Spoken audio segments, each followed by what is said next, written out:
We're gonna have to be men. Yeah.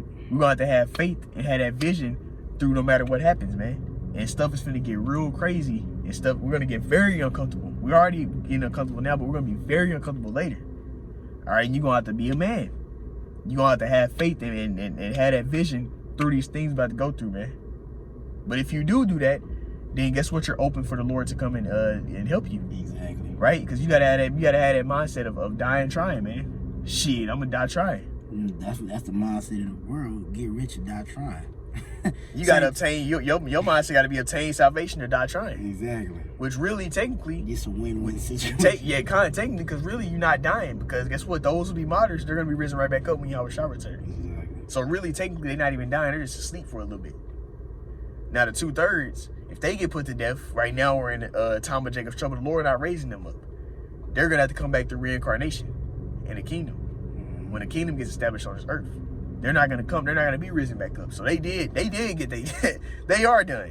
But the elect are gonna be risen right back up, so it really don't even matter. But I'm gonna grab this. I got that second 16 for you. God, we're gonna get that next.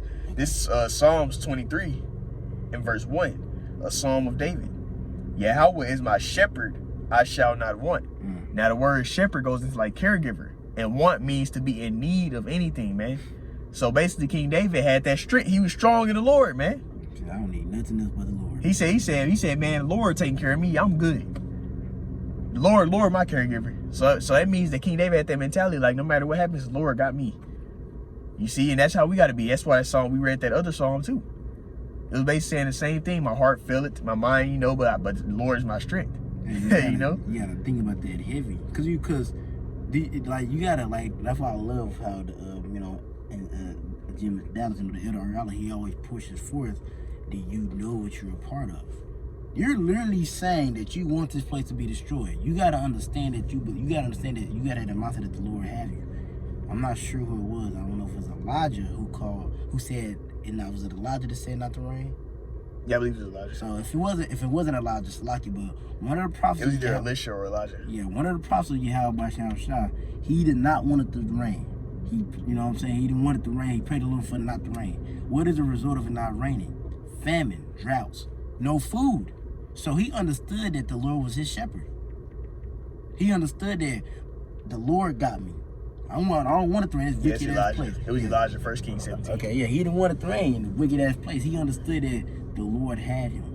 He understood that the Lord was his shepherd. Lord is my cat. I don't need nothing else. Yeah, it might be grass and food out there, yeah. But the Lord is he was spiritual, because exactly. What? If a famine is in the land, that don't make it to the point where the Lord came to get you out of it. Exactly. That's right. You see what I'm saying? Like all these that's why the scriptures speak on the Lord knoweth we have need of all these things, but don't seek first the kingdom, all these things shall be added unto you. Don't be like the Gentiles all that's what the Gentiles seek. That's how they're not spiritual. Yeah. When you spiritual, you understand that the Lord do place a famine on his place, he can sustain you easily. Yeah. You're going to look at the generations of old and you're going to have faith. And you're going to believe what the Lord said. He said, my servant shall eat. And you're going to believe that somehow, some way the Lord going to sustain me. The Lord can make you not even be hungry.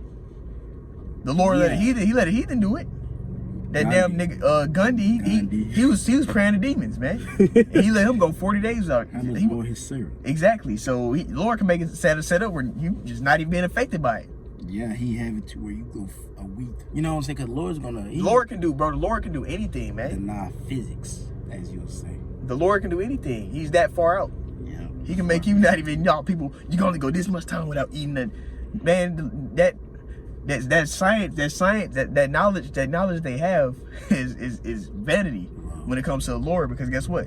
The Lord can do anything, man. It's mortal type of knowledge. It's mortal. Immortal things is what the Lord is dealing with, man. And the Lord can make anything happen, man. The Lord rose people up from the Lord put the spirit back in people, man. Exactly. So come on, bro. Like that's why the scriptures say. That's why it's so many scriptures that push. Like one I'm thinking of is Romans 8. What does it say?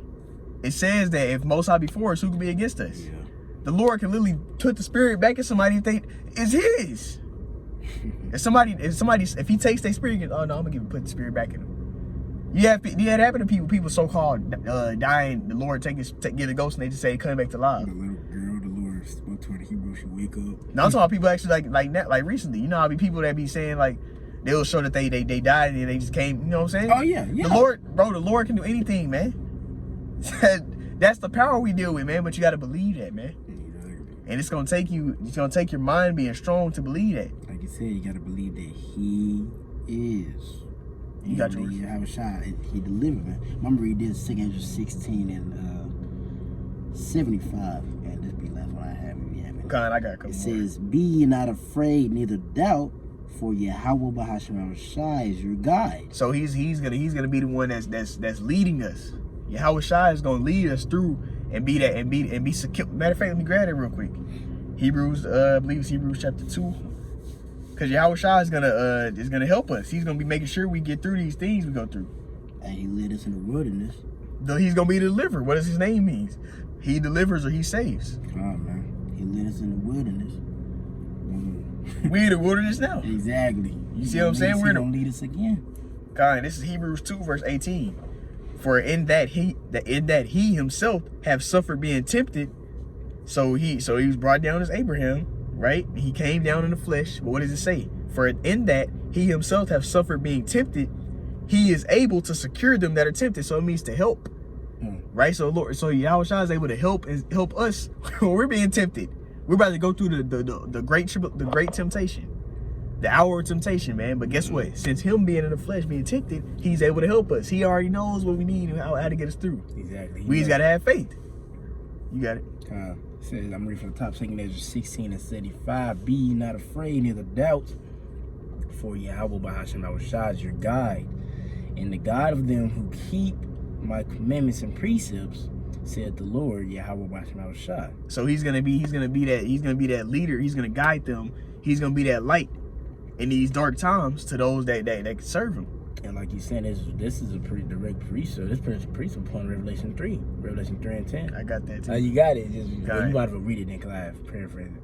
Well, I'll finish it out, and then you can read it then. Okay. This is 2 Ezra 16 and 75. And the God of them who keep his commandments and precepts, saith the Lord, Yahweh Bahasham Shai. Let not your sins weigh you down, and let not your iniquities lift themselves up.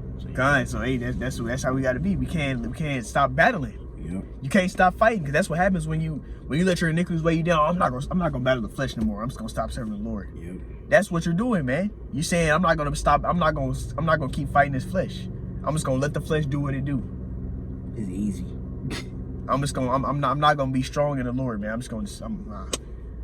But really, that's part of the fight. That's what we got to endure. We got to endure battling this flesh. Because guess what? At the end of all be all, what's gonna happen if we make it? The Lord gonna change you. He's gonna get you out of this body so that way you can serve him 100%. That way you won't have no iniquities. But you gotta believe. You gotta believe that, man. Hey, what did the Lord said, man? Isaiah 55. I think it's 55 and 11, if I'm not mistaken, or 55 and 22. But it says, this is Isaiah 55, and it says, "Cast our burden upon the Lord, and He will not suffer the righteous to be moved." Oh, that's Psalms. That's like it's Psalms 55.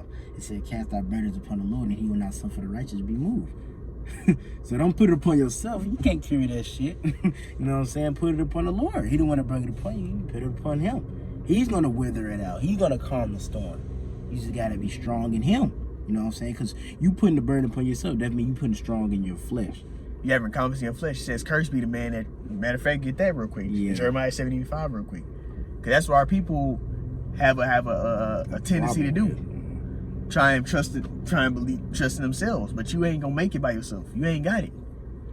Where these times we're coming to is gonna be so bad that we're gonna need divine intervention. It says that Archangel Michael is gonna have to stand. All right, Archangel Michael is the Archangel of war. Right? That's Daniel 12, and it says we're gonna be in times like never before seen. So if there's a divine intervention that's gonna have to happen, you're not delivering your damn self, man. It's gonna be through Yahweh Bahasham Yahweh Shai. You can get it. Jeremiah 17:5. Okay, I got it. Bring that up real quick. This is Jeremiah.